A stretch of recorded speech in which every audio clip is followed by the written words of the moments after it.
Assalamualaikum warahmatullahi wabarakatuh.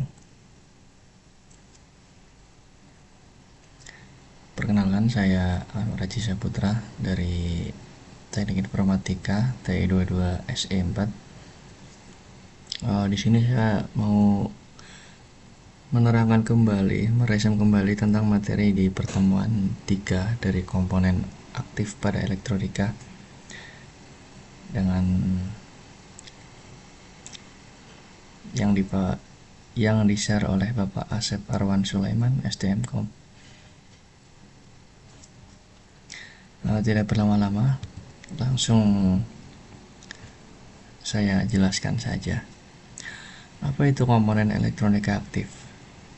Komponen aktif merupakan komponen elektronika yang memerlukan arus listrik untuk dapat bekerja. Dalam hal ini, pada rangkaian elektronika, arus listrik yang dibutuhkan bisa dari arus AC ataupun DC.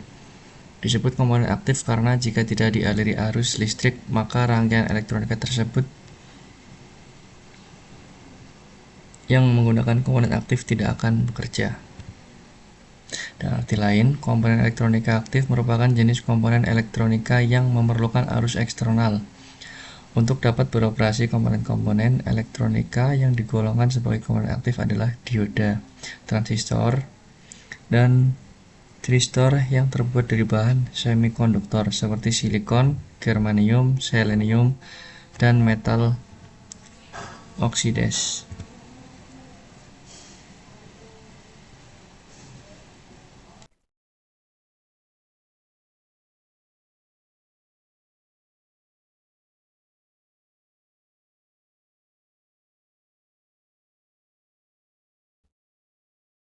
Apa sih macam-macam komponen elektronika aktif?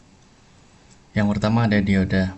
Dioda adalah komponen yang terbuat dari bahan semikonduktor dan mempunyai fungsi untuk mengantarkan arus listrik ke satu arah tetapi menghambat arus listrik dari arah sebaliknya. Karena sifatnya yang dapat mengantarkan arus listrik ke satu arah dan menghambat arus listrik dari arah sebaliknya, dioda sering digunakan sebagai penyearah atau catu daya karena dia tidak bisa dibuat lawan arah.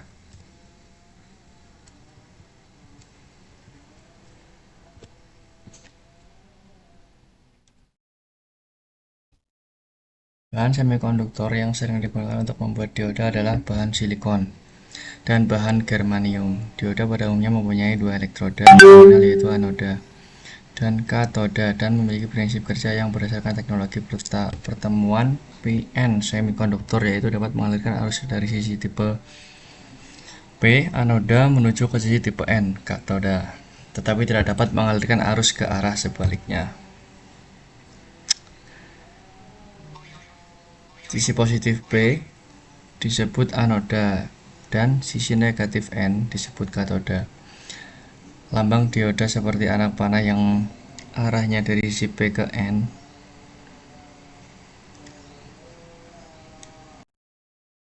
Selanjutnya ada transistor. Adalah sebuah komponen semikonduktor yang berfungsi sebagai penguat, penyambung, pemutus stabilitas tegangan hingga modulasi sinyal. Transistor ada pada sebuah perangkat elektronik dengan memiliki fungsi tertentu. Bagian ini terbuat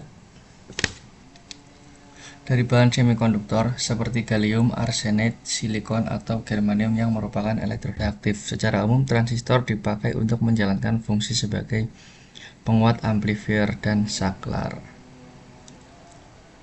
Fungsinya secara umum dapat dibagi dua, yaitu sebagai penguat dan sebagai saklar putus nyambung.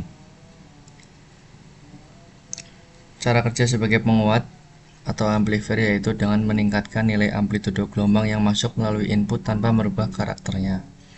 Anda akan menemui fungsi transistor ini pada rangkaian driver pengeras suara, instrumen video, dan alat sejenisnya. Setidaknya terdapat 3 jenis konfigurasi apabila ingin memfungsikan transistor sebagai penguat. Berikut ini ketiga jenis konfigurasi yang paling sering digunakan: CE, CC, dan CP. Ini sebagai saklar yang kedua. Seperti pada umumnya, ini untuk memutus dan menyambungkan suatu arus. Cara kerjanya sebagai saklar cukup mudah untuk dipahami. seperti keran air. Saat keran dibuka maka air akan mengalir, dan tentu saja sebaliknya, saat ditutup maka air pun akan tertutup. Yang ketiga ada thyristor. Ini adalah seperti pintu, berfungsi mirip seperti pintu untuk melakukan pengendalian terhadap setiap arus masuk serta arus keluar yang ada pada rangkaian. Jadi jika arus listrik masuk ke dalam rangkaian, maka secara otomatis alat ini akan membuka dan menutup. Dengan begitu, maka proses perpindahan elektron dapat dilakukan dengan lebih terkontrol. Mengingat fungsinya yang hampir sama, maka thyristor juga sering dijuluki sebagai istilah saklar atau switch. Berikut untuk fungsinya. Yang pertama adalah sebagai penyearah, lalu untuk mengubah daya, lalu untuk memanipulasi robot, mengontrol frekuensi dan juga kecepatan, mengontrol suhu atau temperatur, mengontrol cahaya, dan banyak lainnya. Oke, untuk penjelasan berikut sepertinya sudah cukup. Seperti materi yang ada sudah saya jelaskan. Video ini untuk memenuhi tugas nomor 1 dari Bapak dosen. Buatlah video untuk pertemuan ini dan postkan ke media sosial Anda. Nanti akan saya postkan. Oke, itu saja, cukup. Terima kasih. Assalamualaikum warahmatullahi wabarakatuh.